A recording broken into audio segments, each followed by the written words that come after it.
Welcome to Ian Cinema, your destination for endless entertainment and unforgettable movie moments. Discover exciting films, inspiring stories, and cinematic journeys across every genre. Whether you love action, drama, thrillers, or timeless favorites, there's always something waiting for you here. Sit back, enjoy the experience, and let Ian Cinema bring the magic of movies to your screen. In this video, we'll take an in-depth look at The Hobbit, The Battle of the Five Armies, the third and final installment in the Hobbit trilogy. We'll explore the movie's story, summarize the plot, introduce the main cast and characters, and discuss its production, box office performance, and overall reception. We'll also share our own thoughts and reactions to the film. Let's get started with the story. The film opens with the people of Lake Town fleeing in terror as the dragon Smaug descends upon the city to unleash his revenge.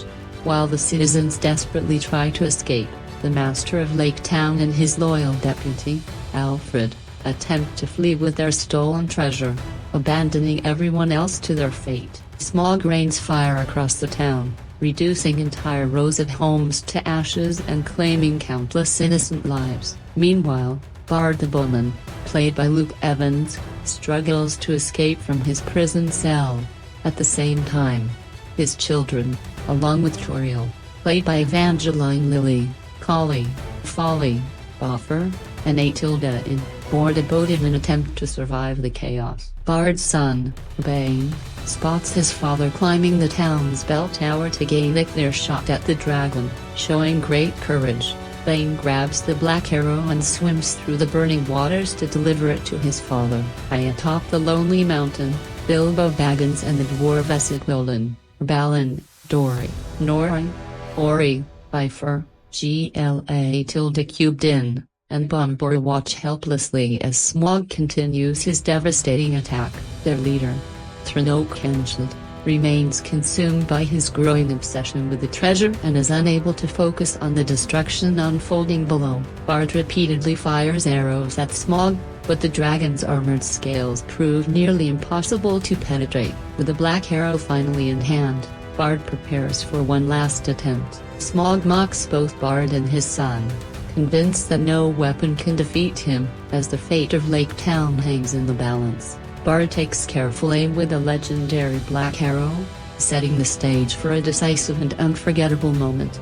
Resting on Bard's shoulder, Bane watches as Smaug flies toward them. Bard releases the black arrow, and it strikes the dragon directly in the chest. Smaug lets out a deafening roar of pain as the light fades from his eyes.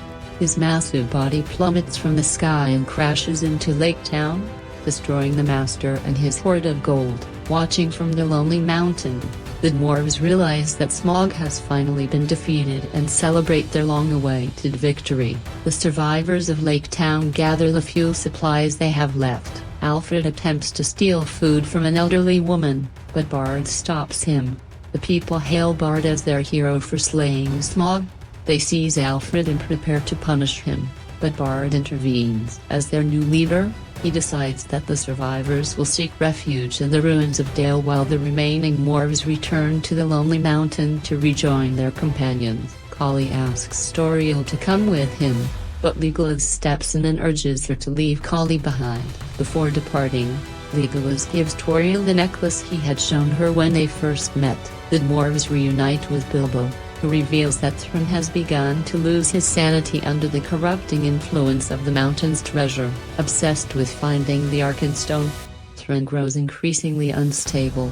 Unknown to him, Bilbo has possessed the Arkenstone all along. Remembering Smaug's warning that the treasure would drive Thran mad, Bilbo confides in Balin, who agrees that the Arkenstone should be kept out of Thran's hands. Meanwhile, Isog and his orc army march toward Erebor. Bard arrives to warn Thranduil that the elven army is approaching the lonely mountain. Isog orders Bolg to travel to Gundabad, the orc stronghold, and summon an even larger army to reinforce their forces. Elsewhere, Gandalf remains imprisoned after discovering that the necromancer is actually Sauron. A giant orc approaches him, but Galadriel arrives just in time. Soon, the nine Nazgûl appear and launch their attack.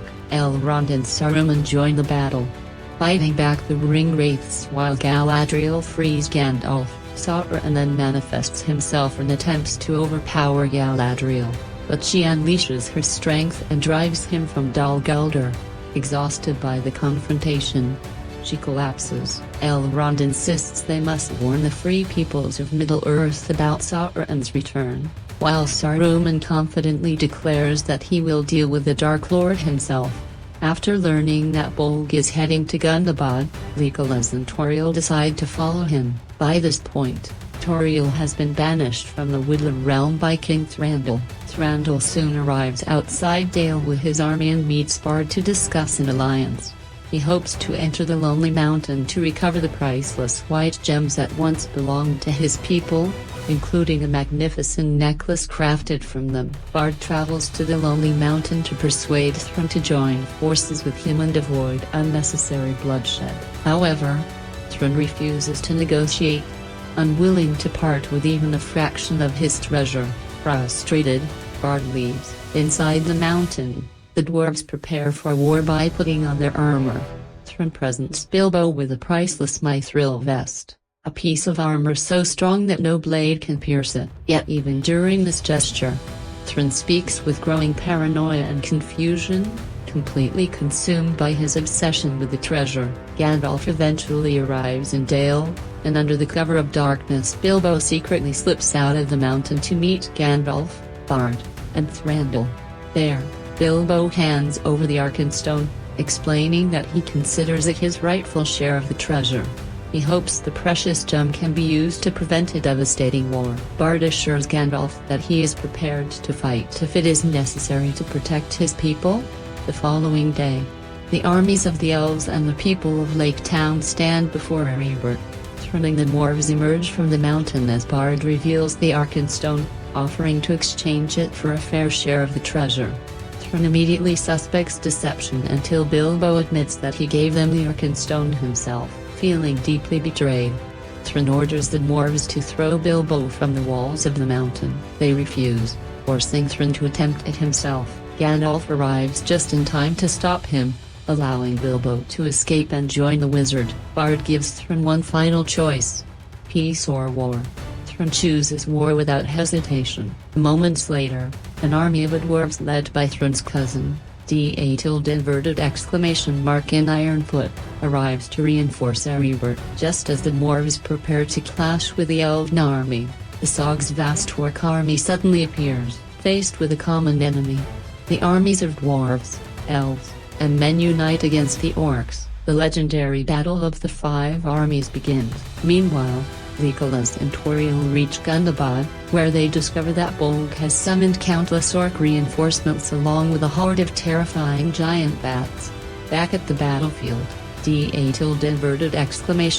attempts to reason with Thran becomes increasingly distant and consumed by anger, believing everyone is after his treasure. He threatens to kill and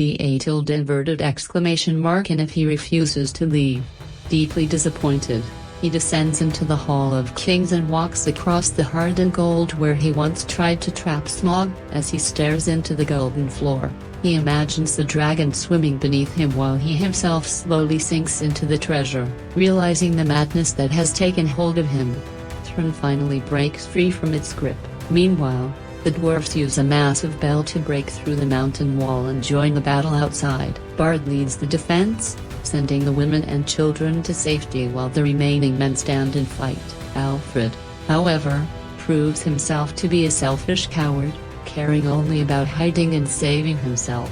As the battle rages on, countless innocent civilians lose their lives. Determined to end the conflict, Thran decides to confront Asog, accompanied by Folly, Collie, and Gwildon.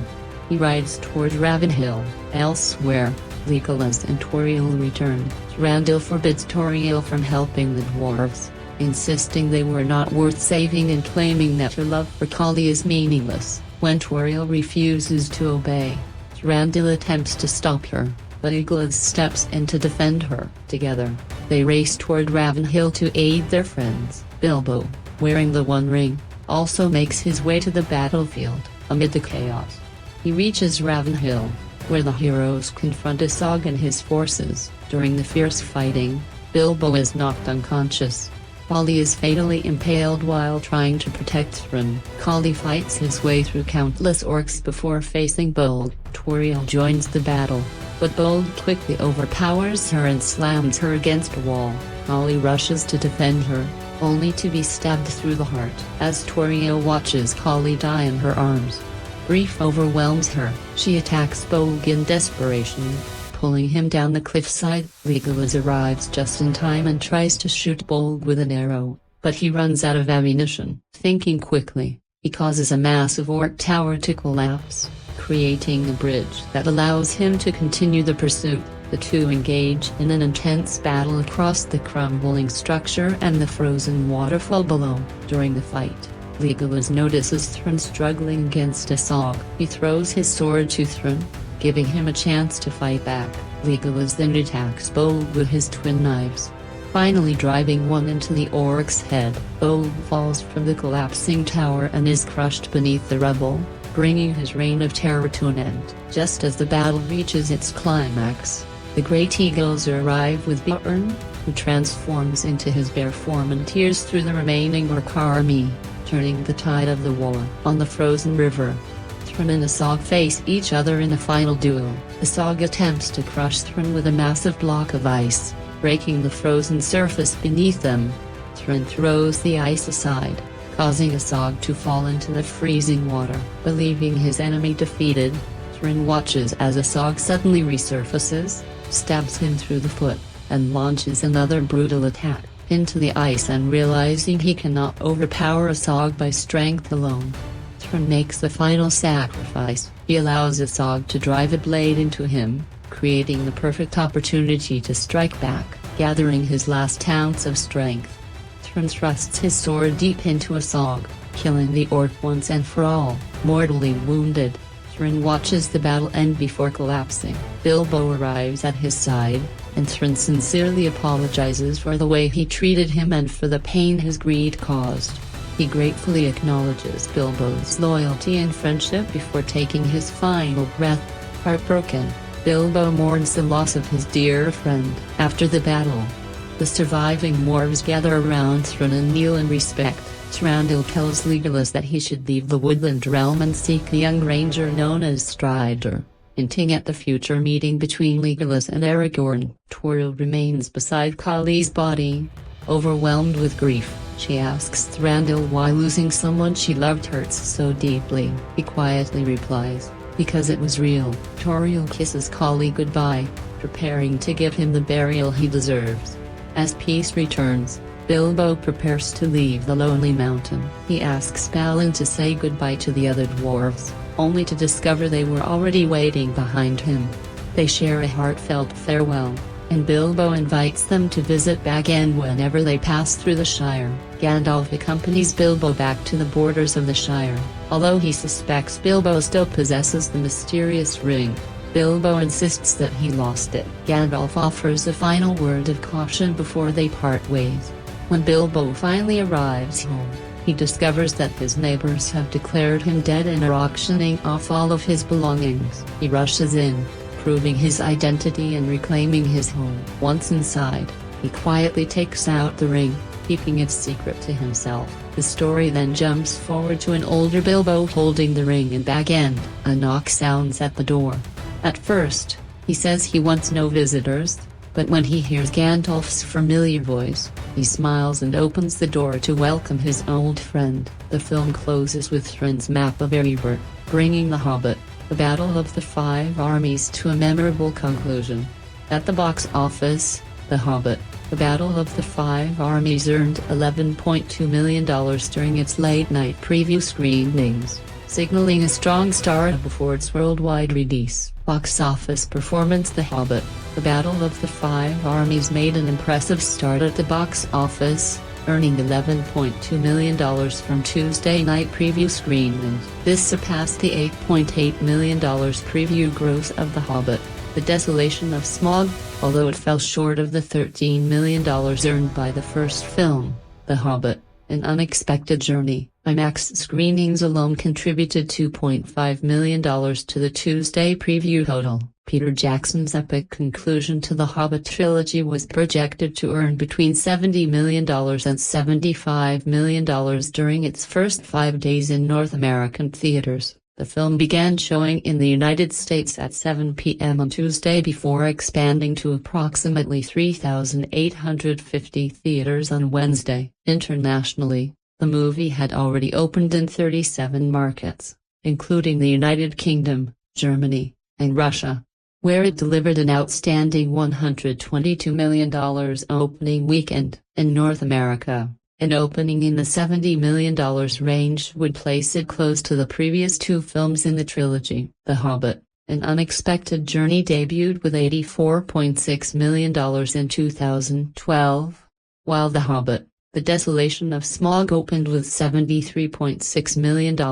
Together, the first two films earned nearly $2 billion worldwide. Unlike its predecessors, The Battle of the Five Armies faced stronger competition from new releases such as Anium Night at the Museum, Secret of the Tomb. Even so, theater owners hoped the film would provide a much-needed boost to the box office during the holiday season, especially as ticket sales had fallen by more than 5% compared to the previous year heading into Christmas. Critical reception was more mixed than that of earlier entries in the franchise. On Rotten Tomatoes, The Battle of the Five Armies held a 60% fresh rating, compared with 64% for An Unexpected Journey and 74% for The Desolation of Smaug. By comparison, all three The Lord of the Rings films received ratings of 90% or higher. Despite the mixed reviews, audiences were clearly eager for one final adventure in Middle-earth. On its opening day,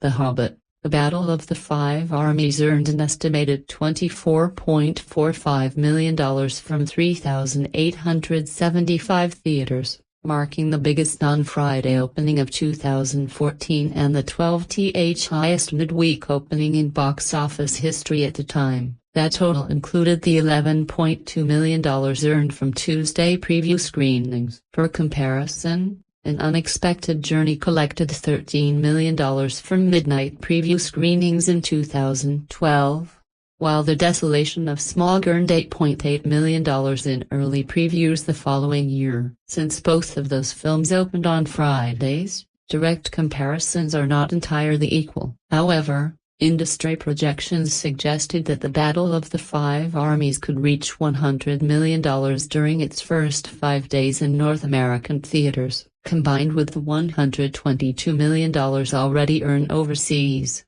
the film was well on its way to becoming another major global box office success and a fitting conclusion to Peter Jackson's Hobbit trilogy. The Hobbit, The Battle of the Five Armies, a movie review. This is the end of the journey. With The Hobbit, The Battle of the Five Armies, we reach the Lonely Mountain, witness the legendary battle, and say goodbye to both Bilbo Baggins and his unlikely band of companions. More importantly, it marks the conclusion of Peter Jackson's unforgettable journey through Middle-earth. We have truly gone there and back again, as the sixth and final film in Jackson's epic fantasy saga brings the story full circle. As the credits rolled, I found myself feeling both happy and a little sad.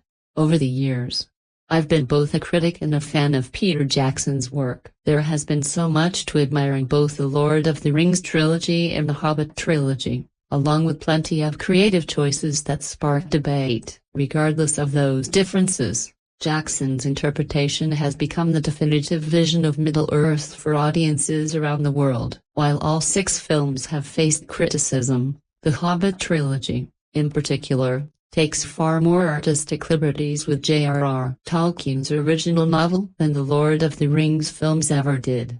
That's where my feelings become mixed. My appreciation for Jackson's creativity often clashes with my frustration over some of the changes. At times, his additions are brilliant, while at others they feel unnecessary or overdone. Starting with the positives, Peter Jackson creates one of the most breathtaking fantasy worlds ever seen on screen. Although it was an unusual decision to end the desolation of Smaug before the dragon attacked Lake Tona, despite the film's title, the opening minutes of the Battle of the Five Armies more than make up for it. Smaug is an astonishing achievement in both visual effects and character design. His sheer size and terrifying presence become fully apparent as he engulfs Lake Town in flames. The destruction is both horrifying and beautiful, showcasing Jackson's talent for delivering unforgettable cinematic spectacle. As Bilbo makes his way back toward the mountain, the audience is treated to one stunning landscape after another, whether it's Thrin standing atop a frozen waterfall or the sweeping shots of the massive battle itself.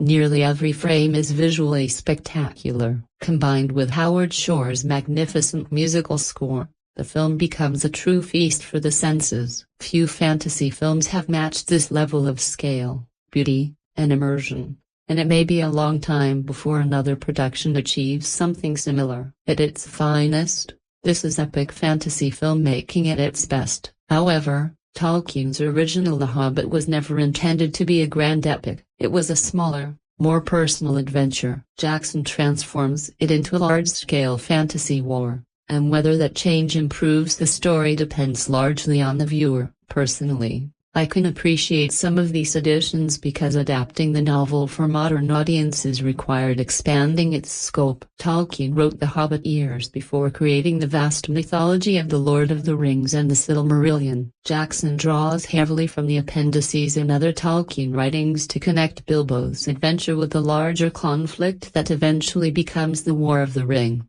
As a result, scenes that are only briefly mentioned in the books are expanded into major storylines. One example is Gandalf's journey to Dol Guldur. After being captured there in the previous film, he is rescued by Galadriel, Radagast the Brown, Elrond, and Saruman. Together, the White Council confronts Sauron in a dramatic magical battle, ending with Galadriel banishing him in a chilling display of elven power. While the sequence is visually exciting and packed with action, it also represents one of the moments where Jackson arguably pushes the story beyond Tolkien's original vision. Even so, these scenes help strengthen the connection between The Hobbit and The Lord of the Rings. They give viewers a clear understanding of Sauron's return and the growing darkness that will eventually threaten all of Middle-earth. Likewise, when Thranduil sends Legolas away to seek out a young ranger known as Strider, it provides a satisfying bridge to the events of The Lord of the Rings, even if it isn't part of Tolkien's original novel. By the end of the film, Peter Jackson gives the story a stronger sense of purpose and emotional weight. He transforms The Hobbit into an epic saga that feels like the version J.R.R. Tolkien might have written if he had originally intended it to serve as a direct prelude to The Lord of the Rings. Once again, Jackson expands their characters and makes their personal journeys far more compelling. Of course, Tolkien was never an action-focused writer. His books contain far fewer large-scale battles and explosive moments than Jackson's films. Jackson clearly loves epic combat sequences and excels at bringing them to life on screen, whereas Tolkien placed much less emphasis on action. Likewise, when writing The Hobbit, Tolkien wasn't especially focused on creating deeply layered characters. Thrin is certainly an interesting figure in the original novel, but Jackson's adaptation makes him far more sympathetic, complex, and tragic. The book never explores its characters' relationships with the same emotional depth found in The Lord of the Rings, The Return of the King. In contrast, the Hobbit film trilogy places the heartfelt friendship between Bilbo and Thrin at its emotional core, and this is one area where the movies truly surpass the source material. In Tolkien's novel, Thrin is not nearly as brave, inspiring, or charismatic as he appears in the films. Much of that transformation is thanks to Richard Armitage's outstanding performance. From the very beginning of An Unexpected Journey, Thrin stood out as a remarkable character, both heroic and flawed, knowing and stubborn, carrying both strength and darkness within him. Although these films are titled The Hobbit, they ultimately tell the story of Thrin Oakenshield. In the final chapter of his journey, when the dragon's sickness and his obsession with gold consume him, the audience witnesses a heartbreaking transformation. His descent into madness is just as shocking for viewers as it is for Bilbo and the other dwarves. The moment when Thrain attempts to throw Bilbo from the walls of Erebor is far more disturbing and emotionally intense than anything depicted in the book. While Thrain has always been a proud, determined, and imperfect leader, his complete breakdown in the Battle of the Five Armies remains deeply affecting. His powerful speech before returning to his senses, his charge onto the battlefield, and his eventual death all carry tremendous emotional impact. As a result, viewers become far more invested in his fate than readers are in the novel. The deaths of Folly and Collie are also more emotional in the films, even if the romance between Toriel and Collie sometimes feels forced and receives more attention than it deserves. That said, Jackson occasionally takes too many creative liberties. This remains one of the aspects of the trilogy that feels the most distracting and reveals a storytelling style that doesn't always serve the source material. The inclusion of Legolas makes sense, even if I'm not a huge fan of Orlando Bloom's portrayal in these films, since Legolas would likely have been living in Mirkwood during these events.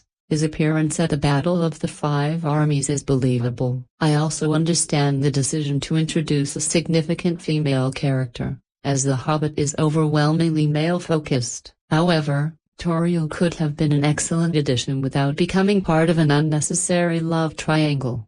That subplot often feels awkward and repetitive, especially since The Lord of the Rings had already explored a memorable romance between Aragorn and Arwen. At times, it feels like the films borrow too heavily from the earlier trilogy instead of establishing their own identity. Even so, Toriel herself is a capable and engaging warrior, and I don't mind many of the other changes Jackson made. Although the trilogy occasionally feels overextended and weighed down by additional storylines, it still succeeds in delivering an emotionally satisfying and visually spectacular conclusion to The Hobbit. Rather than presenting the villains as a simple faceless army, the film makes them far more engaging, expanding the politics of Lake Town and giving greater importance to characters like Bird and the Scamming Master's assistant, Alfred, helps us better understand the townspeople's struggles and their growing frustration with the dwarves. Even the Elven King, Thranduil, becomes a surprisingly layered and compelling character in the third film, offering an interesting contrast to the more traditionally noble elves, such as Galadriel and Elrond. That said, these changes require viewers to approach the film with a different mindset. I had to accept that what I was watching wasn't truly Tolkien's The Hobbit. The novel and Peter Jackson's film trilogy are two very different creations. For some fans, that difference makes the films impossible to enjoy. I see it differently. I watch these movies by intentionally separating them from the source material, and because of that, I find them highly entertaining. Even many of the over-the-top moments, the extended battle sequences, and nearly everything except the final film's unnecessary side plot worked well for me. The outstanding performances make that much easier. Martin Freeman is the perfect Bilbo Baggins, capturing the character's wit, warmth, and reluctant courage. I only wish Frodo's casting in The Lord of the Rings had felt as perfectly suited. Elijah Wood did a fine job, but for me, Martin Freeman embodies his character even more naturally. Richard Armitage delivers a fierce and emotionally powerful performance as Thrain Oakenshield. Luke Evans brings strength and quiet determination to Bard, even if the character isn't always given enough time to shine. Cate Blanchett, Ian McKellen, and the rest of the cast all give exceptional performances, and I was even a little sad to see Stephen Fry's master leave the story. Another strength of the third film is that it rarely feels dull, unlike The Return of the King, whose lengthy ending tested my patience. The Battle of the Five Armies keeps the story moving while still including important moments, such as Bilbo returning to the Shire and discovering that his belongings are being auctioned off because everyone assumed he was dead. Jackson's The Lord of the Rings omitted the scouring of the Shire, but this ending still provides a satisfying emotional conclusion. I went into The Hobbit, The Battle of the Five Armies expecting an epic, action-filled adaptation of the final chapter of Tolkien's story, and that's exactly what I received. The massive battles, breathtaking cinematography, and tragic ending beautifully connect this trilogy to The Lord of the Rings, all within a fast-paced 2.5-hour adventure. If you're still watching these films expecting a completely faithful adaptation of Tolkien's relatively short novel, that criticism has probably run its course by now. But if you're looking for an epic fantasy filled with grand adventure, emotional drama, and spectacular action, this film delivers. I would happily recommend seeing it in theaters. I watched it in standard format rather than 3D, but even without the extra dimension, it was a visually stunning experience.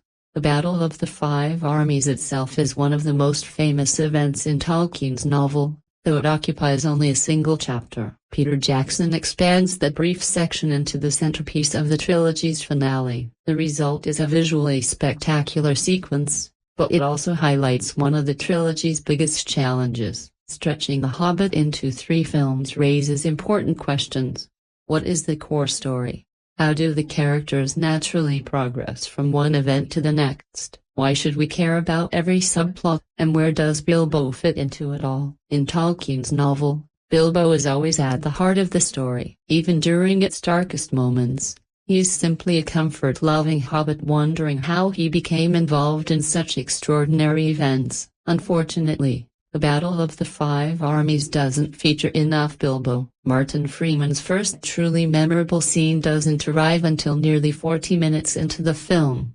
It's a wonderful moment, but it also reminds us how much the story loses whenever Bilbo isn't its emotional center. Even so, the film contains many remarkable sequences.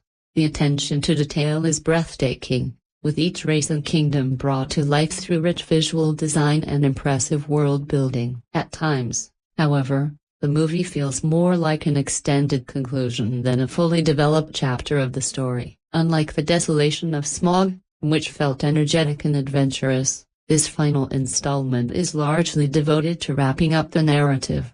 The story begins immediately after the ending of The Desolation of Smaug. Smaug, voiced brilliantly by Benedict Cumberbatch, escapes Erebor and unleashes his fiery wrath on the helpless people of Lake Town. As the dragon rains destruction from the sky, Bard emerges as the natural leader of the terrified survivors, guiding the traumatized refugees as they struggle to escape the devastation and face an uncertain future. Line of devastated people trail up Theodazing slopes towards the lonely mountain where they hope to achieve camp station if for all they have lost. Meanwhile, the Cutting G along with Bilbo hold themselves up in the mountain protecting the treasure. Most of the DOS uneasy about it. The increasingly paranoid leader of Fatharn, played by Richard Armitage. Christopher Lee and Dow Blanket return briefly for a psychedelic sense of Mortal Kombat with a ring wrath that doesn't seem to have much to do with anything ultra. It is clearly supposed to be important, and Gandalf returns from impressment to the field of battle. Turiel the elf is noted given much to do. Expect love df no in her words she speaks about love rapidly, softly and wondrously, and every time she does the entire film deflate Tessa Names's romantic love has nothing to do with the story overall, and the love subplot feels so obligatory that it's practically condescending. The real story is about a dread what? Toland her dragon sickness. And when Jackson focuses on the aspect Battle of the Five Armies find its footing, it's a strong theme shininess go perfectly exemplified in only a nightmare sequence in which Thar lost to dragon sickness greedy and jumpy find himself sucked into a Montes whirlpool of thick molten gold. Everyone who has read the book and knows that Thorin loses it once he has the gold under his care, but Jackson imagined it in a way that is so land of Enel when the battle family comes at Truss armies swap towards one another across a vast plain, each GRB dissing their own intricate maneuvers and battle strategies, welding their own specific weaponry, making one thing it could be a deleted scene from John W. Radcliffe or the Afuzi Middle-earth equivalent of John Keane had been a consultant on the film, providing information on how the Fenfrani worked and how the elves moved in formation. The sequence is an pantomime of Cornic that somehow maintain its sense of relationship and emotional attention. There is a traffic standoff between Thorin and the head or on a sheet of ice near a troughs frozen a waterfall. Peter Jackson has devoted most part of his life to the creation of these films, and taken all together they were a major accomplishment. The Hobbit may have been better served by being a single film, by forcing the action to be condensed into a single line. The storytelling would have more urgency, there would be less room for any fat on the story. There would be no detraction from its overall theme. The building aspect of the films is thrilling, and there are space as a creature in all three of the Hobbit films that are unforgettable, but that me something is missing in battle. There are glimpses of true poignancy and emotion of the friendship between Thorin and Bilbo turning back to look at the row of fat tops standing in the doorway, the long conversation with Gandalf in the final moment of the film. These moments are lovely. These moments are presented constantly, strongly,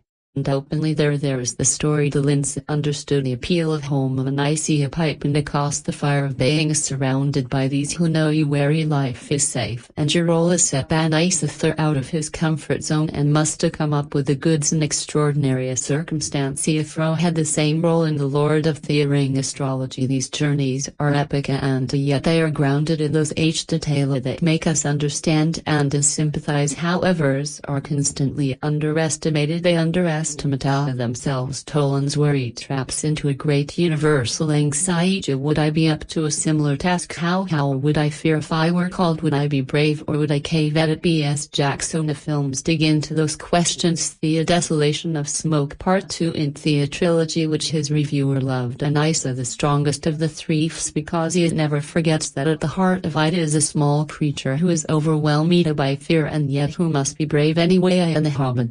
The Battle of the Five Armies. So review no more than a middling fell from a middly earth, and so in the end we find ourselves once again at the beginning, having travelled there and back again in the company of elves, DWS, dragons and hobbits, a journey which started 13 years and more than 176 hours ago with the unwilling of Lord of the Rings, the Fellowship of the Ring in the summer of 2001. Back then the scope and scale of Peter Jackson's visual imagination was so breathtaking. Animators like Dalbaki had taken a crack at Tolanly tombs before you, but Jackson was making game-change use of computer graphic to blow the linear between the real and the imagined. Having never cared for the source novel, I found myself fully transported to mild earth, swept away by the cinematic force of Jackson's vision. How long ago that all seems, and now like the Star Wars prequel, the Hobbit movie were always destined to disappoint. Originally sled for direction as a two-parted by Paisley Bantam Glamour del Toro, the series returned to Jackson's HS spans shipfall, blowing a lengthy production delay, and promptly expanded into astrology via the addition of X-House Appendic and gender balancing and new characters with Evangeline Laurels. Yet like the haunted Thorin shield a Shakespearean Richard Armitage, who spends much of his film movie up beneath the lonely mountain, and we open with a spectacular pre-recite piece in which the inner dragon smog on sea again wise by Airtong Bandik Burbachula S to leak down raining fire from the heavens at its bar for curtain raiser and narrate her stir with a dynamic skill which suggested that Jackson Longener damn busted remake will not be Sharda on Brit's spectacle as building be an innocent shelter lounge grassly master attempt to make off with a load, introducing a note of age to the Carnegie. If only we could have saved more people, but they are just not worth it. Sailing is sold down the Rivera as Bar the Bowman strikes out with his right house and arrows. Sadly little that fellows can hold a candle to the Connecticut opener.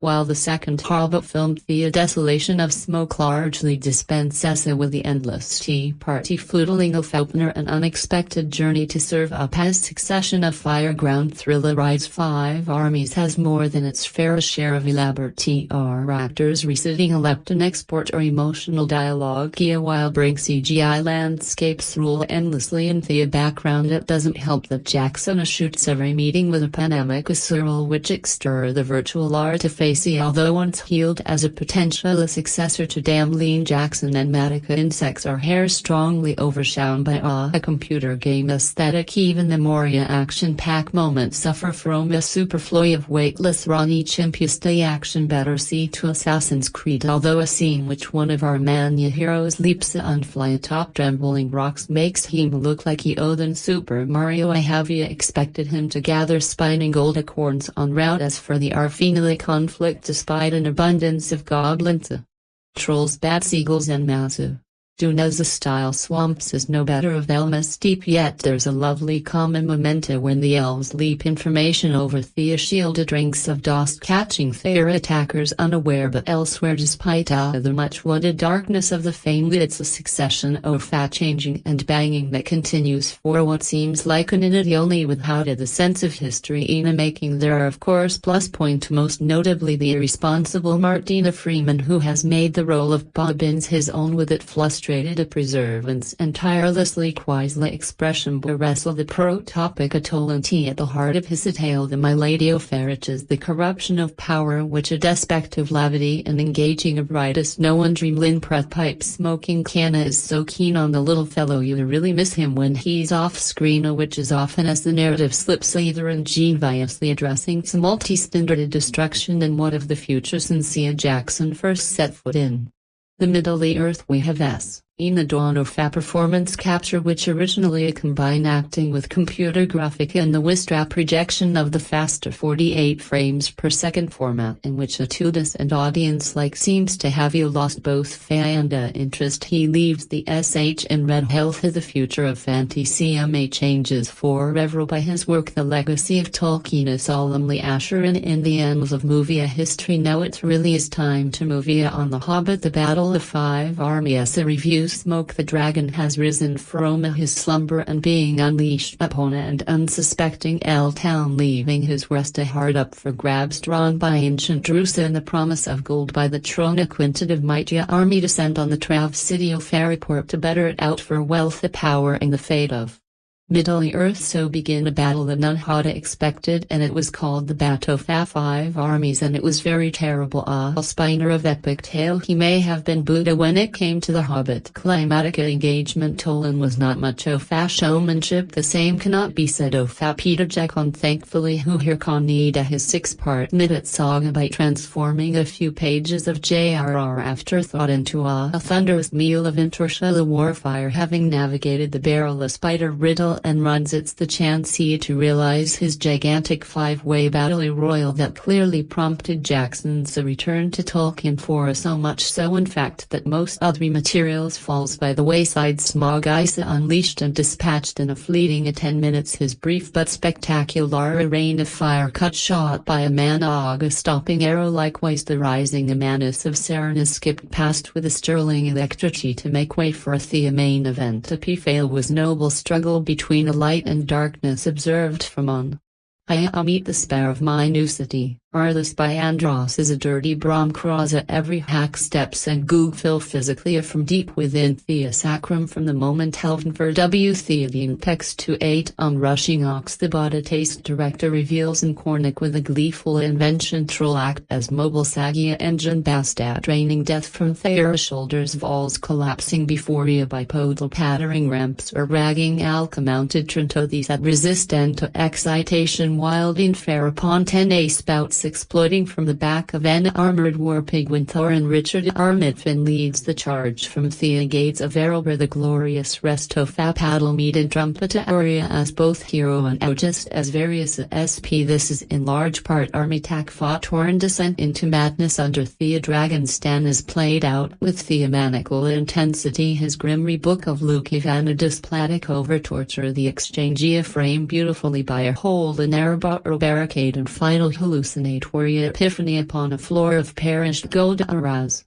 Masterfully short to the area pole. Worthily delivered PBO by contrast is a portrait of quite a underestimate Freeman has grown into the part like a second skin his VTH and honestly underpanning the Hobbit's Sylvain B8. It's not until the end with the film's most effective piece of foreshadowing that we see cracks in his character as the ring exerts his influence at under 2.5 hours. There's a little flap on 5 Armies. Jackson has been jealous with Thea changing anything not essential to the tale at hand. It's a smart work and the film never tracks, but it does not come without cost. What could have been the standout set pieces largely Sanderlon and Sauron facing off against Nolan, a spectacular but upsetting a short-lived altercation at Goggalar. It's a minor disappointment and an otherwise gratifying conclusion, and on that measure be addresses with a nameless thread left unresolved. Legless pursuit of Ballaras Smoke's Fatal is abandoned entirely and the key appearances truncated beyond. Return lost to single shot. We can look forward to the containing of a far video extending edition this time next year, a fitting conclusion to Jackson's April trying to dog to Middle Earth. Now complete, The Hobbit stand as a worthy successor to The Lord of the Rings, albeit one that never quite emerges from its shadow. Jackson has crafted a grand old teat to Tolkien proud, and with a single simply Bo's final moment on that other's area far cleaner send of the return of the King ever did. The Hobbit, the Battle of the Five Army RWS packs a huge chain. A mild Peter Jackson has pulled off. He has successfully concluded his outrageously sterile inflation of Fatolans Hobbit into a triple-deer middle-yard saga equivalent to the Ring astrology, and made it something terrifically exciting and a spectacular genial and rushing with all of the cheerful spirit of Saturday morning. A picturesque Sophia movie, and if poor bish little Bilbo Baines now looks a bit lost on his new Leo rock action fantasy canvas. Well, he rises his game as well, laying the mix with some unexpectedly engaging and likable drama. The Battle of the Five Armies is at least as weighty as the return of the King. It packs a huge chain, mild punch, and has a resounding McTongues, but it's less considered, more accessible, and it makes to do with just the only ending. We are pitched right back into the chaos in which we left the second episode as the Dragoness Makbul vied by Bedcamry Basha Alicious' Fairfield town. Hosea buildings are made entirely out of wood, and not great if you have got a dragon nearby. Meanwhile, the DOS has established a de facto ownership of the dragon's colony, which they consider their own birthright, and the movie sign is a gigantic battle of elves, DOS, humans and eagles, all contesting their right to these unimaginably wealth. One thing must accidentally be said about every one of these armies: they are mostly disciplined, responding in any enemies to shorted commands which the forest shoulder must slowly hear. Very fly, but there's one battle that's been lost before a single arrow has been knocked. The battle HFR high frame rate. Peter Jackson unveiled the 48 frames per second shooting innovation with huge force for his first Hobbit movie. The awful truth, however, is that his innovation just made everything like the outside broadcast on video for a daily TV screening of his time film, and the previous one were in conventional 24th. The reactions remarkably warmer, and although the third movie is officially getting SH in both 24 and 48, it seems that 24 is far more wide separate. Norla service has been quietly restored, and the HFR armies are aerial, hoping no one noticed them sheepishly sidling off the field of battle. It leaves us to wonder if or how the slow 248 itself creates something like Attica that leak from frame to frame, which constitute the subliminal and impossible visual hum which endure a reality with something extra. As for FFR, may be a lost novelty, the sound of the 21st century. As the story reaches its operative conclusion, a number of factors are in play. Ganda the G, played with a gastro by Ian Marlin, has been released from his enchantment and now journeys across the country to form Bilbo and the other Theta balance of festival ugly subtle Arcarian marching tower. To them the elves has come to the rescue of phallic towns Shing refugees horribly let down by their greedy and cowly master, but the elves' diplomatic relationship with the twos they maintain a certain point intervened to dignity Thea to break down ever-agreed access to Thea Gold and effectively split their anti-Arca united front. A romantic drama plays out in tandem with his military scenario. The calm elf tutorial is transgly in love with Thea dwarfically making them the Remo and Julia Tofa Middle-earth, but it is Tharina he is the star of the movie because Ofa's internal crisis simply wedding Wasa high in these of gold has turned his head, infected him with dragon sickness and sent him delirious with power and greed. He is basically turning into something like Fred C. Dos Rigor, paranoid prospector in the tour of Thesor, suspicious of everything and turning on all his friends. It is humbly Bilbo who must break the toxic spell the three hobbits has worn down by Tolkien's agnosticism, although watching them now in sequence might mean that the Hobbit prelogue seems of equal power and we to the supply more important Tringa Saga. The modest subtitle to line original book was there in back again. The film has poemed this up to their end there a lot. The multi-movie adaptation of the Saran with the last one naturally flipped into two-part. My test might define the ism for now ban adventure have winning innocence and upon the review of the movie The Thea Hobbit The Battle of the Five Armies. The biggest questions swirling around Peter Jackson The Hobbit try has been centered around the amount of content. Is there enough of it in a Tolkien book to 3 Jackson-size film? That question has lingered in the back of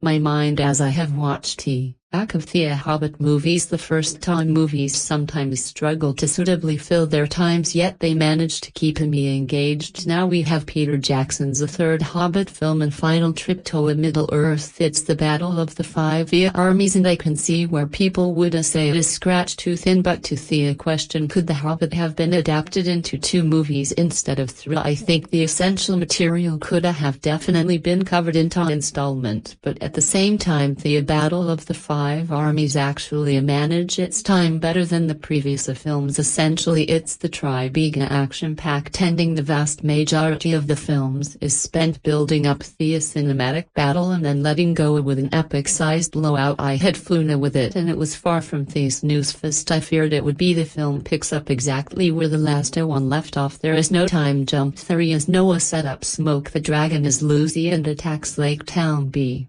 Guide Theodos black people to a ferry and become there to foul leader Tharn and his band of DF has taken back the lonely immense deposes of gold and the riches. Problem is Sen has gone media with what is called dragon sickness and refuses to share his newfound wealth with birds so that the people of Lakea town can rebuild. Then you have Treno and his elf army who come to the to claim a white diamond necklace from the turtle. Blind Thoron refuses and would rather fight than give up the pieces of the mountain riches with war about to break out between elves and humans. Gandalf arouse bearing news of a massive Ark army coming to take Thea Mountain. The question becomes, can Thea put aside their differences and come together to fight a much bigger and more deadly threat? It's hard to call these films a standard sequel considering the way it's structured. It is much more of a direct continuation and I simply cannot objectively look at it as it has a standalone movie. It's impossible to separate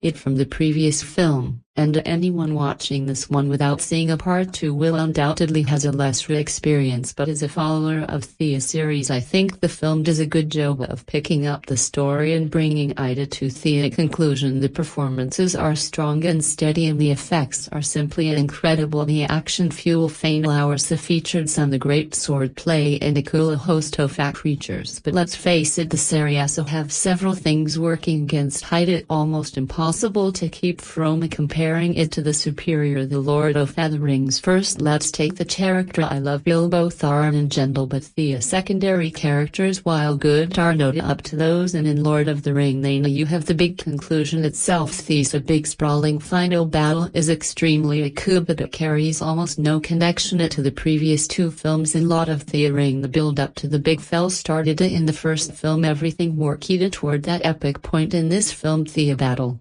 does not carry near as much a W8, and I was not left feeling quite satisfied. But is it really fair to compare this film to Lord of the Rings? I don't have a good answer to that. I do think is a stronger film that can give it credit for it's a tighter and more focused movie and runs 20 minutes shorter than either of the first two Hobbit films. More apparently it feels in tune with the previous movies and offers us an exciting and fitting conclusion filled with great action and emotion. To quote, the series has been bad as a whole. It probably could, but I find it hard to point a finger at this film as the reason of that. Narratively speaking, this may be the best film of the three. I just had the difficult task of also wrapping everything up. It certainly did that well enough for me. The Hobbit, The Battle of the Five Army movie review, an epic, mostly a satisfying end to a troubled journey at the service of transport. I am not a fan of the first two films in Peter Jackson's The Hobbit trilogy. We could go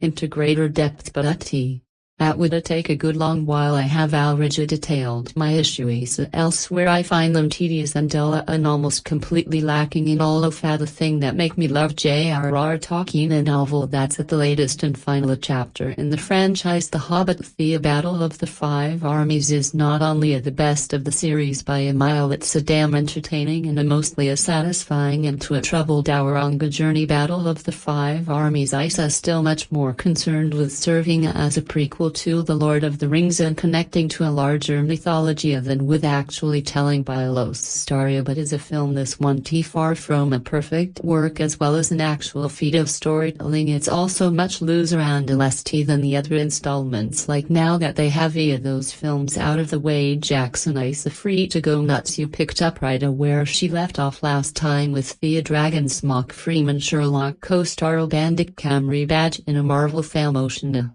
captures taking off to wreak havoc in all town. The Deuce family reclaiming their rightful home in the lonely mountain, and the wise old wizard Gandalf hanging upside down in a cake, realizing there's some bad times coming of Middle-earth. The opening action sequence, which sees smoke ripe and pee through the greatest standard of the town, is exciting and thrilling, and you don't even care that you don't really see Bilbo for the first 10 or 15 minutes. This is high adventure, the likes of which this series has sorely leaked, and this all goes down before you even see the title card. Once the dragon is dispatched, the remainder of the movie is divided into the setup of the battle of the title and then the actual mile, which is as massive an air as you expected from a clash of five armies. Then there are Oxtos mean elves, leaks riding a giant moose, Billy Connolly riding a fat pig, and Tones Moria then can only comes from Dylan's. The battle is so big that it begins as crazy for a while, grows almost tedious and repetitive,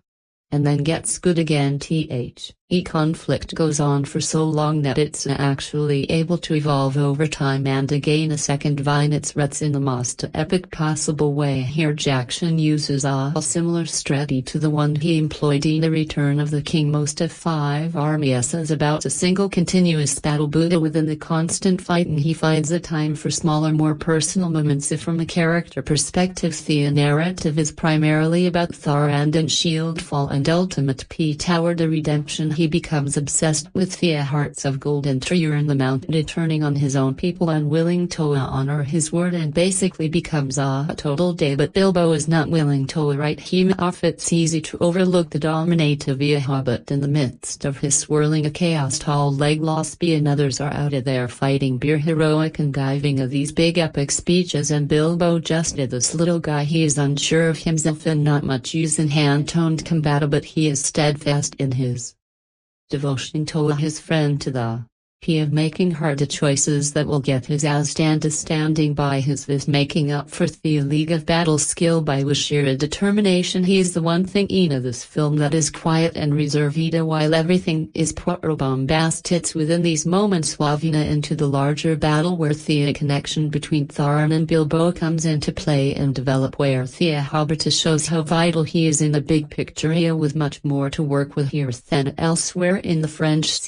Freeman delivers a subtle charming like Damry a moving turn. Jackson may be the least a duplicate filmmaker alive if you're lost never fear because every few moments the character on screen tells you exactly what is going on but in Thieves One Arena anyway. Five Armies delivers a real human you know what I mean a connection and performance that are more than just yelling and calling the story at least in the movie Stratus belongs to Thar but in these scenes you realize why it's not totally loused to still call it as Thea. But while it can be an engaging accelerating of time surprisingly violent PG-13 movie, Five Armies still falls into many of the same trap as the previous films. Most of the doses was me a little more than interchangeably shapes in the background but here Thea related the rule to moving furniture. Half of them don't even have lines and are only presents because they were in the book and to an ad title there are also way too many plot threads flying around that are never developed in any meaningful way and that creates a messy tangle. Eventually it just becomes clear you try not to tip it over. In short there are significant problem but unlike it pressers the Hobbit the Battle of Five Armies has more than enough to distract you and to keep you from dabbling on these issues. It may be 144 minutes long but it's the shortest of the three and particularly flees by in a comparison. Don't get me wrong, I still look forward to the day when all the three movies are out on video.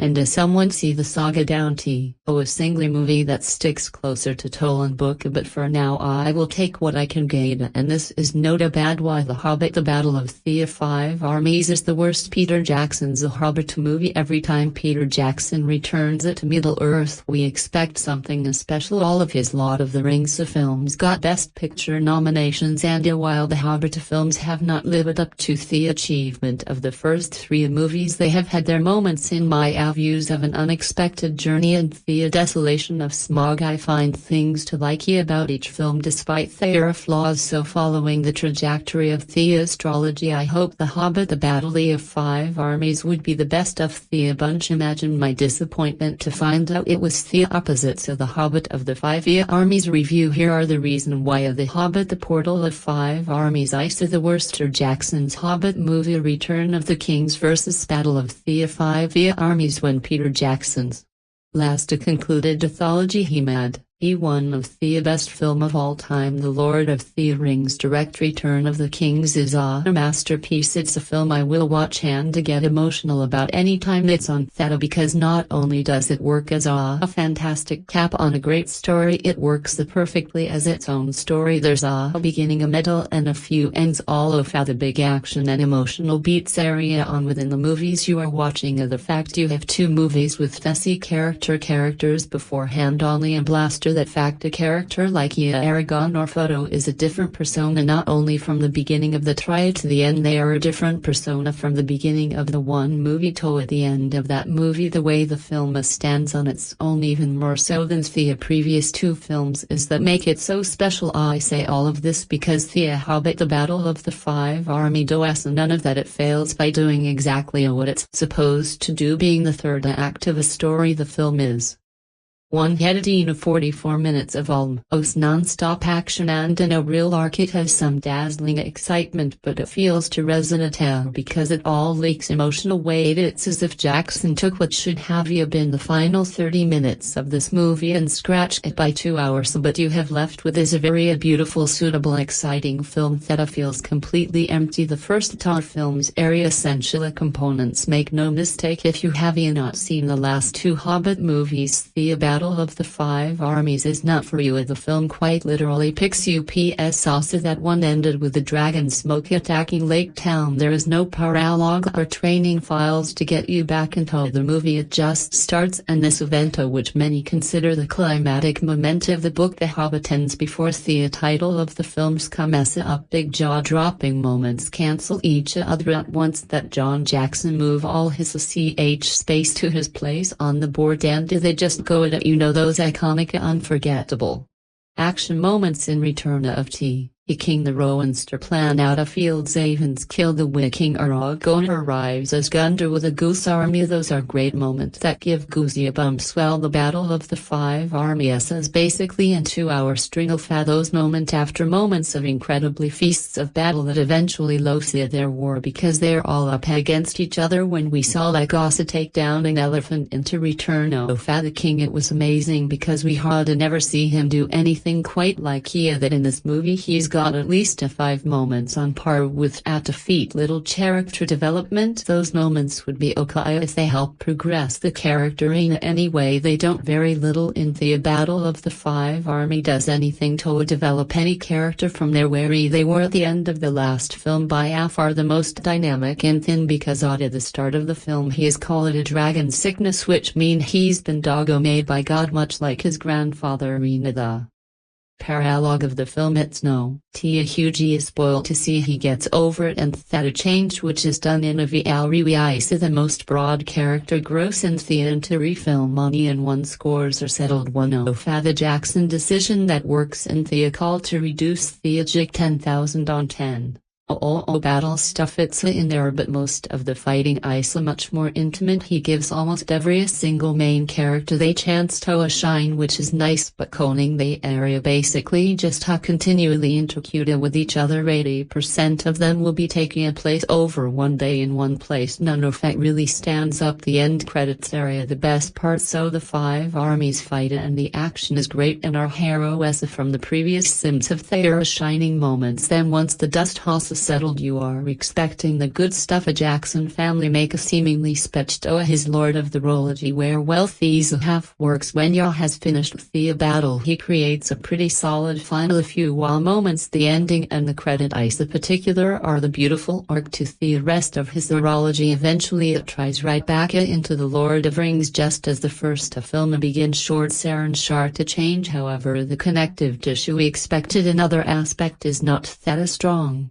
The organ of Siren is handled. No one very cool but very tangential scene early in the film. It features Skate Blanket Hogo waving and Christopher Lee kick stones of acid. Also does not fit in with the movie at all, because the movie mostly all takes place somewhere else. The scenes feels arbitrarily placed as an after, though, to get Gandalf out of the cake and to wrap up music the white aside with the necromancy from the first 2 movies, but it rushes in comparison to everything else. The scene is the perfect example of how instead of making a bright movie, Jackson has basically taken what should have been the last act of one of his extending edition and release it as only a film. Maybe it's not fair to compare the Hobbit, the Battle of the Five Armies, to the Lord of the Rings, the Return of the King. After all, Jackson had a whole book to adopt there, and here he as a precious few pages. Still, the absolute STI's fiction and responses after seeing that movie is not present here. Then I felt like I had been a part of something truly special. The Hobbit, the Battle of the Five Armies has a few moments, but mostly it's just a merciful means to an end film. Rating a 4 out of 10. How the Hobbit Smoke Death was nearly a much different and more challenging, explained by artist VFX artist James Willingham. Explains how SM death in the Battle of the Five Armies was at only a point going to be different and more difficult to create after being the main threat in the Hobbit. The desolation of Smaug, the menacing dragon, is killed shortly into the Battle of the Five Armies, as he needs to be dealt with before the movie focuses on the conflict that takes up the majority of the story. So is slain by a black arrow fired by the bowman. While speaking with corridor crew, Willingham shares his pitch for Mars' death in the Battle of the Five Armies which would have been more complex and drawn out than the version in the completed movie. In the film, after B fires the arrow that penetrates Mar 1 week spotted, the striking dragon screams onto the surface of Lake Town and crashes through multiple buildings. He takes to the skis once more before he plumps into the waters of Lake Town. The comments of the Willing Arms, one of the most challenged sequences I have ever done in the dragon's mad destroying Lake Town when he crashed it down into the town. The this idea to Thea VFX supervisor about the dragon crashing it down like a 747, but it was this long shot of a concluded idea where I had him coughing up lava blood and crawling around. I just kind of went off the rails, and he was like, let's bring that back down a bit and have him crash down, but just kind of get his wing up and fly up and then just to dry, because Peter always wanted him to fall straight.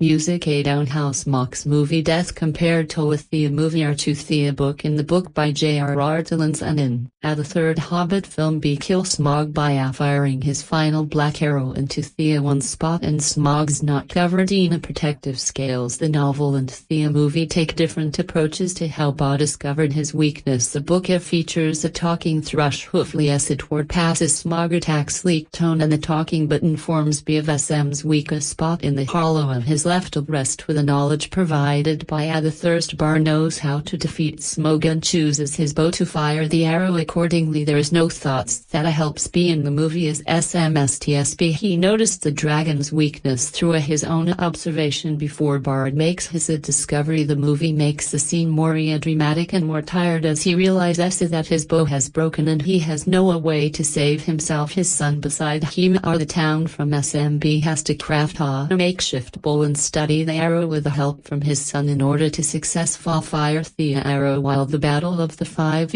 armies as it falls.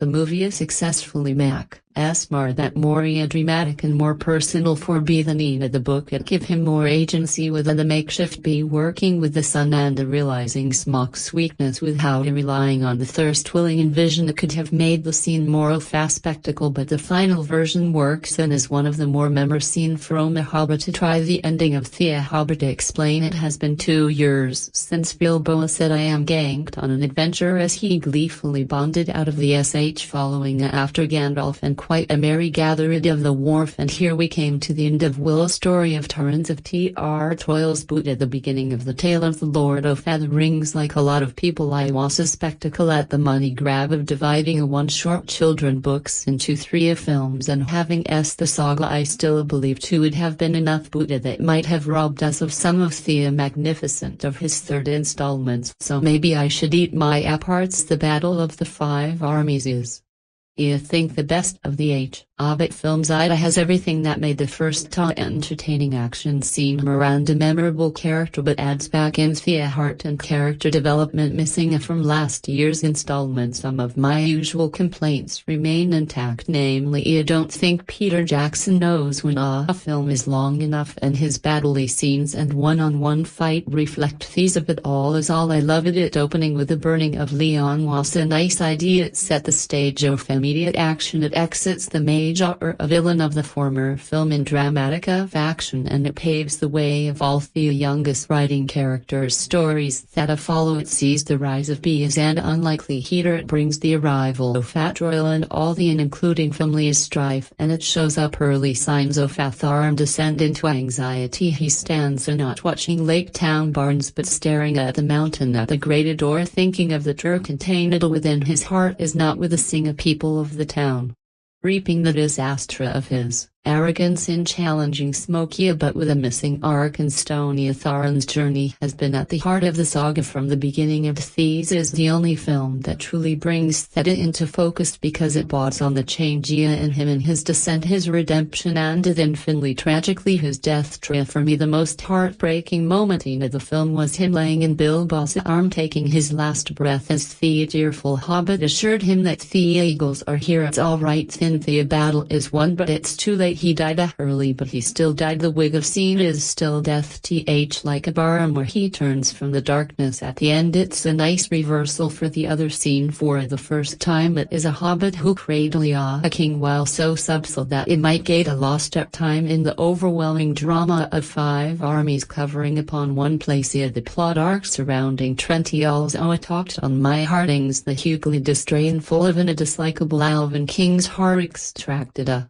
cracks to shows us a glimpse, say of his true yes of the immense fear of loss and theatre of death that impacts many of Thea's decision. His breaks with Elle is truly to undergo his pride. She can see it on his face, the intense injury done to him and the thought that Lagas will amount him because of his behavior. The reconciliation and middle of low restraint of things noticed said but generally understood that it bleeds into the conversation with Toriel as she holds her fallen dwarf love in her arms and carries for his loss. Why does it hurt so much, she asks the Elven King, and he begs him to take her feelings from her. He refuses and answers because it was real. The Lona speaks to a profound truth: if there is no pain and loss, the love itself was never genuine. We must feel lost to know a love, and in that end we see to heart. He forgives and understands only when he sees her experiencing and emotional. He know all too well the loss of his wife, the immense grief he has lived with ever since that to me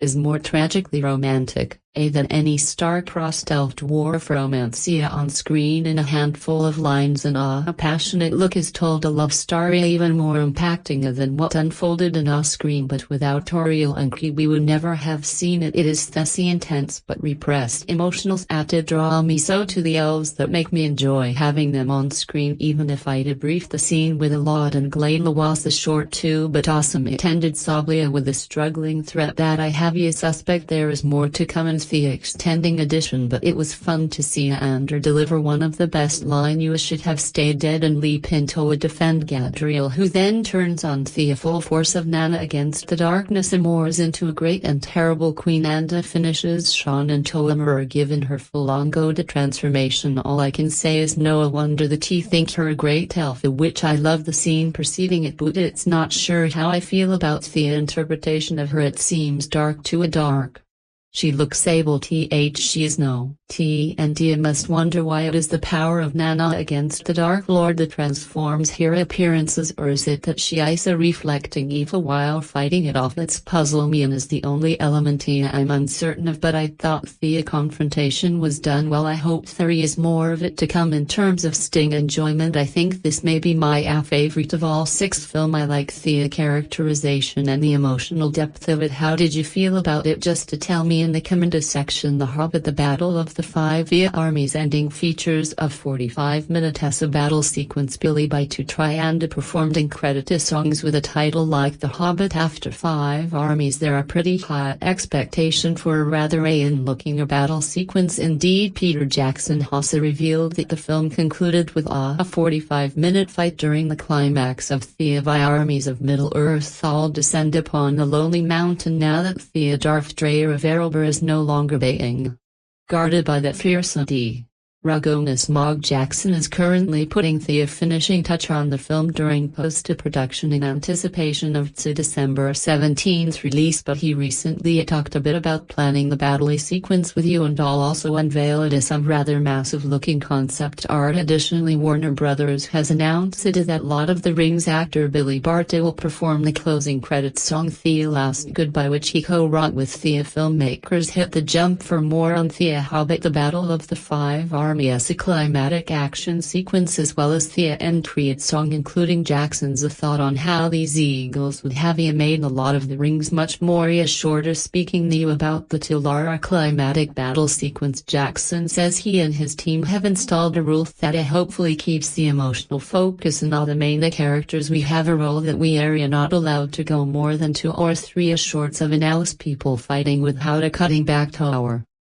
principal characters, otherwise the audience just ends up with battle fatigue at planning out the battle sequence that take place in confined space. Jackson and his team had to logistically plot out exactly how things would go down before we could lose the first arrow. We had to design the landscape itself and figure out okay, if we have one, or how much room are they going to take up? Are they going to fill up the valley or to like us? Then we could start tuning the arrow on the cinematics. They went so far as to draw out a color-coded map that shows the position of all of the different types of armies that covers at the bottom of Adalonalia Mountain. Jackson to discard the fact that the Eagles pop back up in the Battle of the 5 Armies, addressing only of the emphasis of the Lord of the Rings. A Tritolin uses eagle in a way that can be kind of of awkward because they tend to show up out of the blue and change things pretty quickly, so here they are just part of the plan, not the saviors. I mean, I do realize that if the Eagles had just been able to bring to the Mount Tom in Lord of the Ring and to let him drop the ring in these movies, it would have been much shorter. In the Hobbit Tri-News, BBR Haas announced that Lord of the Ring actor and songwriter Billy B has been capped to a co-ed and performed the end credits song for the Battle of the Armies. In the official statement, Barda had this to say about the last goodbye: I wanted the song to be a goodbye to all the friends with who have been a part of this amazing journey into the whole world of Fatlands, and it has been told in the Cather our generation, says Bard. In the release, no one knows the word of Tolkien better than Peter, Fran and Philippa, and I feel incredibly touched and honored to be asked to write and perform these songs and to be at the start and end of these beautiful historic stories. To once again work so closely with him has been only of the true honor of my working life. Bo performed the Steward of Gondor and the Return of the King to Chile, including results, and the song was used heavily in the first trailer for the Battle of the Five Armies. Nail and WR the perform song of the Lonely Mountain for Unexpected Journey, a Wiley Dishrot and perform a Sea Fire the Dissolution of Fast Smoke. The Hobbit the Battle of Five Armies is running in theaters. Who area the Five Armies? It's surprisingly complicated. The fellow Peter Jackson said the Hobbit Battle of the Five Armies was of Fabigan's epic journey across Middle-earth and sets the stage for the Lord of the Rings. But who extremely are the Five Armies between Arthur G.R.R. Tolkien novel and Jackson's film? The answer is no, to simply Tolan specific the five sources in his writing. So begin a battles at a none had expected, and it was called the Battle of Five Armies, and it was very terrible. Upon one side were the goblins and the wild wolves, and upon the other elves and men. Eriadus the elves were the Salin elves of Famwood, and the men bar from the nearby lake town. The Das were a combination of Fatwarren and his company, and the Turrens of the Aeon Hills. Note however that we Natolan are goblins in the Hobbit Isa, actually referring to Erquich only to the confusion. Updated on Maya 17, 2024 by Robert Fox. The article has been expected to include new information on the battle itself and the specific of the force involved. In addition, the animated version of the Hobbit Isa included in the discussion. Finally, the article's formatting has been updated to match FBR's current standard. What was the Battle of the Five Armies? The Battle of Five Armies taking place after the original novel The Hobbit, following the death of the Dragoness Mog at the hands of the Bowman Sauron and Dare's company of DF is left in control of the LLY Mountain and Smoxaclazal Mountain of Durbar. Lead the men of Lake Town to entrance, seeking the probably unguarded go to rebuild their community destroyed by Doctor's attack. They are joined by the forces of Elfa King Tanoi, who have come to eat Lake Town and feel entitled to a share of the gold. Tharain refuses their and is based in a part of the Al King treatment of his company when the Pathra M code, resulting in the brief non-violent S of the mountain. Abon HS to break the settlement by slipping out of the mountain and bringing part the Iron Shield, the greatest gem in the Turthard, hoping Ida would leverage Thorin into CI Garrison. Instead, Thorin summoned his cousin Dianarano, who arrives with a host of ADWS. For one terrible moment it looked like a fight between the three forces will break out, with men and elves on one side and DS on the other. Before that happens, another army consisted of Sins from the Misty Mountains and train west versus NP arrives, leading by the warlord Bethia hope to claim SM Strayer for Themsavessa, smashing the forces gathered and claiming dominion over the entire region. And the trial forces at the Lawn agree to put aside their differences and fight at the common few. The battle proceeds hard, fought and bloody, but the goblins ultimately look to prevail. At that moment, in classic Tolan fashion, the giant eagles arrive and turn the tide. When they see the goblins, they fly right at them. Out of the creatures, even they were saving the elves' men, and in wars the eagles simply cared about destroying the goblins. They helped break the enemy's lines and send their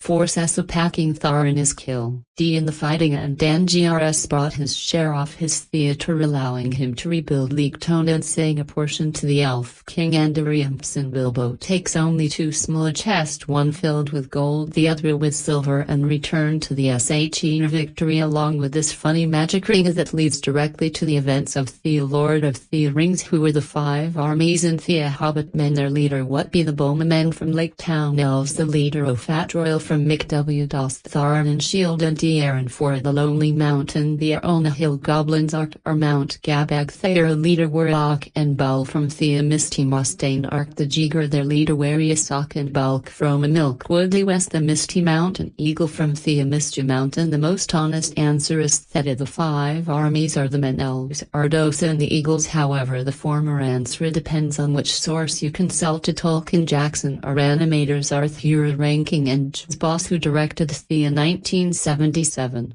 version of the story. Even Thea cannot seems to get the common stake. Thea Confess fusion begin with Dylan's even a thought the tractor spill it out in Thea context, and yet two enable factors Mujid Wadersik only fastly separate the W's and Goblina despite being a single army. Gandalf says as much 3-shot paragraph earlier. Then he states that the Goblin writes upon verses and verses are in their train. Secondly, it completely overlooks the Eagle, who are mostly a separate force and probably should place the West in the accounting. Tolkien most likely refrained from citing them because they had not yet arrived at the point in the text and mentioning they would spell the surprise of the leader. Subtracting BS in the counter makes an easy sound solution despite the confusion that arrives from it. It especially difficult calling the battle imped in Middle-earth history. Gandalf is the preparing for on to make his move, and the Lonely Mountain constitutes a major or a defensive point in that section of the world.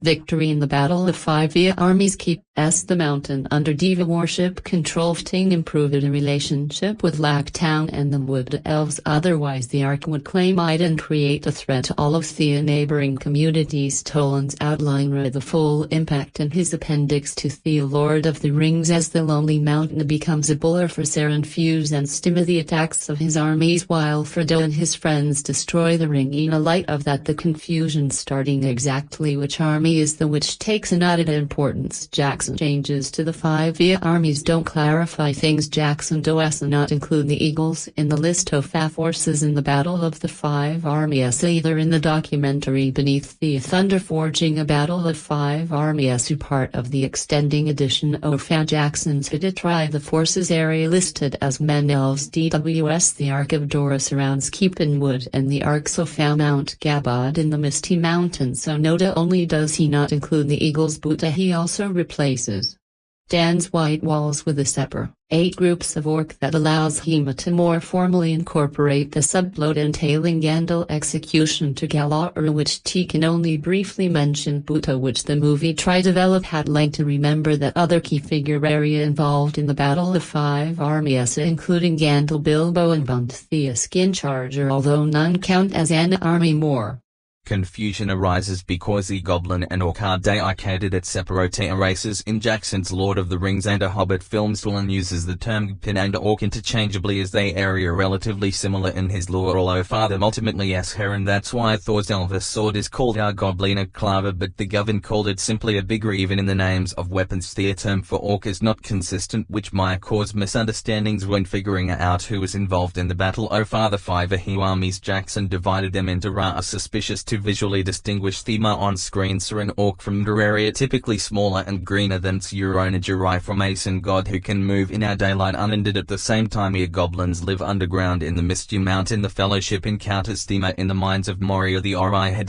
been created during the events of the Hobbit movies, leaving Jackson's Taurish armies very loosely divided between the Misty Mountain goblins and a murder arc from Saran Stolder in Dugor. Jackson's version helped Peter develop the arc. One of the reasons director Peter Jackson chose those changes is to further emphasize the arc as major villain in The Hobbit. It's not our secret that the 3 film desperately needed content to put their running a length and after effect of trying to expand the novel well past that added arc in sport, which made creating a few are forced to badwill the heroes. Small guys are skilled early in the Battle of 5 armies, leaving a gap in viable just for most first of the film Jackson film that cap with Ok and his son B, who are briefly mentioned in Atalan's text but receives much more tar treatment in the movies that come as a complete with an old CR against Thor and any and strategic might necessary to give his opponent on the battlefield more than they could handle in light of Father Jackson's specific choice regarding the 5 armies make much more sense. Tar makes the 2 are more prominent and gives their forces more distensive than Alan Brett's description. It also allows him to distinguish the arrival of the Eagles the way Tolkien stated, considering how often the Earth are like to use them and that Jackson himself has already filmed in Coming to the Rescue multiple times in earlier Lord of the Rings adaptation. He can be forgiven for wanting to downplay it in the favor of the arcs. The animated Hobbit is clearest to about the Battle of the 5 Armies. One adaptation keeps things crystal clear. The 1977 animated version of The Hobbit directed by Rankin and B. Despandley, a brief version of the Battle of 5 Armies. Most of the conflict is left on our screen. The film is intended for families and the director excised most of the Valnus B book count the number of armies in the fight on his fingers. Minados Goblin from the Misty Mons and Eagles, despite that it's the most too accurate of the 3 version in terms of who is actually doing the fighting and definitely the easiest for reader or viewer to understand in all 3 cases. The confusion arises out of necessity. Tilina likely hoped to preserve the surprise of the Eagles' arrival while Jackson faces with the content for 3 movies instead of when uses to connect and outlink say to the main story. Ranking boss resources to expediency. The movie runs a slender 78 a minute and basically cut to the chase to save time for the other to clarifying the battle participants would have the ruined or complicated. Another part of the story is driven by difficult and often questionable decisions made by its characters. While these choices helped create a compelling overall narrative, they continue to leave both readers and viewers scratching their heads even today. All 3 Hobbit films, along with the 1977 animated adaptation, are currently available to stream on Max. What happened to the dwarves after The Hobbit? The Battle of the 5 Armies. Since the heroes of The Hobbit are largely absent from the Lord of the Rings trilogy, many fans have wondered what became of the dwarves after the events of the prequel. The Hobbit trilogy follows Thorin Oakenshield and his company of dwarves as they embark on a dangerous quest to reclaim the Lonely Mountain from the fearsome dragon Smaug and restore their people's lost kingdom. Their epic adventure ends with Smaug's death in the Battle of the 5 Armies. However, the films leave many questions unanswered about what happened to the surviving dwarves afterward. While Tolkien's books explore these events in much greater detail, many viewers felt that the Hobbit films never quite reached the same level as the Lord of the Rings trilogy. Even so, returning to Middle-earth and following this new fellowship of heroes remains an exciting and enjoyable experience. Because Thorin's company includes so many dwarves, it's harder to develop a strong connection with every character. Still, each one has a unique personality, and it's fascinating to discover what became of them after the battle. Some went on to live peaceful and prosperous lives, while others faced even greater tragedy. The death of Thorin Oakenshield and his nephews. Thorin Oakenshield is one of the most complex characters in the Hobbit films, and his tragic ending reflects that complexity. After Smaug is killed by Bard the Bowman, Thorin becomes consumed by dragon sickness, growing obsessed with the vast treasure hidden inside the Lonely Mountain. Blinded by greed, he ignores the wise advice of Gandalf and rejects calls for peace, choosing instead to defend his inheritance at any cost. Eventually, Thorin joins the Battle of the 5 Armies, where he is gravely wounded. Although his side wins the battle, he dies shortly afterward from his injuries. His nephews, Farley and Carly, also lose their lives while courageously trying to protect him during the final assault. Their deaths make the ending especially heartbreaking. Unlike the Lord of the Rings trilogy, where Peter Jackson rarely killed major heroes apart from Boromir, The Hobbit ends on a far more tragic note. The deaths of Thorin, Farley, and Carly give the conclusion a bittersweet emotional impact. Inverted exclamation mark in Ironfoot becomes king under the mountain. Inverted exclamation mark in Ironfoot, Thorin's cousin, answers the call for help by leading an army of 500 heavily armed dwarven warriors to the Lonely Mountain. After Thorin's death, inverted exclamation mark in honors everyone who played a vital role in defeating the enemy. He also ensures that Bilbo receives his rightful share of the treasure. Inverted exclamation mark in is then crowned king under the mountain, the prestigious title given to the ruler of Erebor. As king, he becomes the leader of Daurin's folk, one of the greatest dwarven clans descended from Daurin the Deathless, the first of all dwarves. Although comes from a different branch of the royal family than Thorin, he becomes the fifth dwarf to hold the title of king under the mountain and the first to inherit it from outside Thorin's direct bloodline. Atilda's tragic fate. Many of the dwarves do not live long enough to witness the defeat of Sauron, but Atilda's fate is one of the saddest. Although the Lord of the Rings films never directly show how he dies, they foreshadow his fate through the terrifying creature known as the Watcher in the Water. In the Fellowship of the Ring, the monster attacks Frodo and the Fellowship outside the gates of Moria, but the group manages to escape. Years earlier, however, Atilda was not so fortunate. While he and several other dwarves attempted to flee Moria after it had been overrun by orcs, the Watcher in the Water seized him and dragged him beneath the surface. His death remains one of the most mysterious and haunting moments connected to the history of Moria. Balin, Lord of Moria. Balin was considered one of the wisest and most patient members of Thorin's company. Although he was never the strongest warrior, his wisdom and experience made him Thorin's most trusted advisor throughout their journey. After the Battle of the Five Armies, Balin led a group of loyal dwarves on an ambitious mission to reclaim the ancient kingdom of Moria and restore it to its former glory. Although he succeeded in establishing a new dwarven settlement for a time, his attempt to rebuild Moria would ultimately lead to another tragic chapter in dwarven history. Although Balin established himself as the ruler of a new dwarven colony in Moria,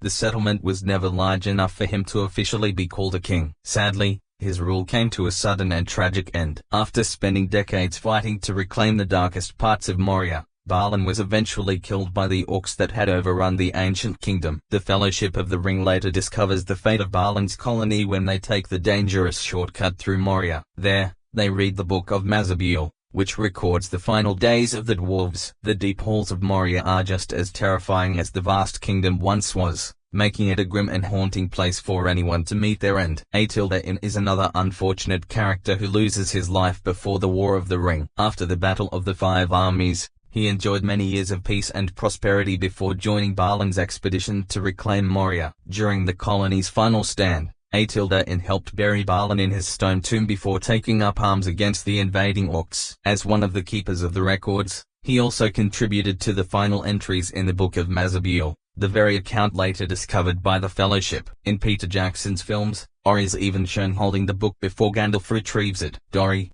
on the other hand, lived a remarkably long life in error. Although his role in the Hobbit films differs somewhat from Tolkien's books, it is fitting that he survived the Battle of the Five Armies. Instead of joining Balin's expedition to Moria alongside his brother Nori and the others, Dori chose to remain in the lonely mountain for the rest of his life. Dwarves are generally said to live around 250 years, as they are considered the children of Allah. However, Dori lived to the extraordinary age of 340, making him one of the oldest dwarves ever known in Middle-earth. Given his bold and adventurous personality, it's especially interesting that he was one of the few members of Thorin's company who did not die in battle. Gla-Cubedin, the father of Gimli, later plays an important role in The Lord of the Rings. He attends the Council of Elrond in Rivendell, where the Fellowship is formed and the final decision is made to send Frodo on his journey to Mordor. Although Gla-Cubedin's appearance is not highlighted in the films, he serves an important purpose in Tolkien's story by updating the Council on everything that happened in Erebor after the Battle of the Five Armies. He also shares news of Balin's attempt to reclaim Moria. Including him more prominently in the films would have created an even stronger connection between The Hobbit and The Lord of the Rings. Dis, Thorin Oakensheld's sister and the mother of Farley and Carly, is the only named female dwarf mentioned in Tolkien's original story. The deaths of her sons were devastating for all dwarves, especially because they sacrificed their lives while defending their uncle and leader, Thorin. Their bravery became a lasting symbol of dwarven honor and loyalty. Although this appears only briefly in Tolkien's writings, later adaptations have explored dwarven women in greater detail. Characters such as Disa in The Rings of Power may have been inspired by this limited but important reference. Interestingly, Tolkien described dwarven women as being so similar in appearance to dwarven men that outsiders often struggled to tell them apart, as they wore similar clothing and were even said to have beards. Bombur experienced perhaps the happiest ending of all the members of Thorin's company. Throughout The Hobbit, he was more interested in eating, drinking, and sleeping than seeking adventure. Despite his laid-back personality, Bombur proved to be a brave and capable warrior whenever the situation demanded it. His love of comfort often landed him in trouble, such as when he fell under an enchanted sleep and had to be carried by his companions for much of the journey. After the quest ended, Bilbo lived a peaceful and comfortable life in Arda. By the time of The Lord of the Rings, he had become so enormously overweight that it reportedly took several people to help move him from one room to another. While humorous, this ending suits his character well, as he had largely served as the comic relief of Thorin's company. Watching him die in battle would have felt far more tragic than fitting. Not every member of Thorin's company has a clearly documented fate. Even with Tolkien's extensive history of Middle-earth, the final years of some dwarves remain uncertain. Bifur and Bofur are generally believed to have remained in the Lonely Mountain, enjoying the prosperity they had helped reclaim rather than setting off on another dangerous adventure. The fate of Dwyn's brothers, Dori and Nori, is less certain. Some believe they may have taken part in the Battle of Dale, where the forces of Arundel fought against Sauron's armies during the War of the Ring. However, Tolkien never confirmed exactly what became of them. With Middle-earth continuing to inspire new stories and adaptations, fans can still hope that some of these lingering mysteries will one day be explored.